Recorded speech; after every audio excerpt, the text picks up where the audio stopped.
let's see this question. The locus of the midpoint of the perpendiculars drawn from points on the line to the line is. So again here the concept used will be foot of perpendicular. Okay अब ये क्या कह रहा है हमें बच्चों, देखिए बच्चों जब भी हम कोई क्वेश्चन करते हैं तो वेरिएबल्स को कम करना कोऑर्डिनेट ज्योमेट्री में एक स्किल है, ठीक है, वेरिएबल्स को कम करते जाइए। अब हमें कहा है कि लोकस किसका चाहिए, mid point perpendicular drawn from points on the line. तो इस लाइन पे कोई भी पॉइंट है उसका अगर y कोऑर्डिनेट y1 मानेंगे तो x कोऑर्डिनेट क्या हो गया 2y1। आपने पहले ही वेरिएबल कम कर दिए और इक्वेशन को भी यूज कर लिया, ठीक है। टू द लाइन, किस लाइन पे, इस पे फुट ऑफ परपेंडिकुलर डालना है टू द लाइन कौन सी, x इक्वल टू वाई, तो इसको हम मान लेते हैं x2y2, सॉरी x2 तो ये वेरिएबल कम हो गया। अब मिड पॉइंट है जिसको हमने h माना, इक्वेशन क्या बनेगी 2y1 प्लस x2/2 इधर ले लिया, सेम इधर 2k बन जाएगा y1 प्लस x2।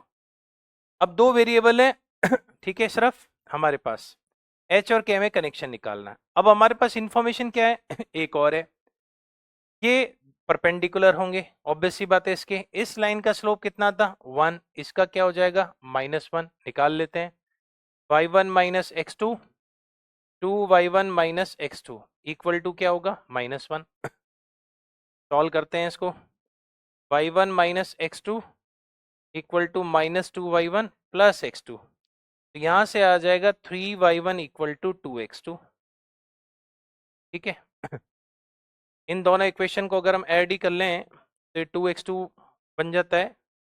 अच्छा 2x2, चलिए अब इसमें हम क्या कर सकते हैं, किसी एक को एलिमिनेट कर लेते हैं, फिर उसकी y1 की भी वैल्यू इक्वेट कर देंगे, ठीक है। या तुम चाहें तो पहले x2 की वैल्यू डाल देते हैं 3/2y1, तो यहाँ 3/2y1 डालेंगे और इसमें तो डाल देते हैं, तो 2h कितना आएगा, y1 कॉमन ले लेंगे और x2 की वैल्यू क्या डाल दी 3/2, 2 प्लस 3/2, सेम ऐसे ही 2k ले लेंगे, y1 कॉमन आ जाएगा, x2 की वैल्यू कितनी डाली 3/2।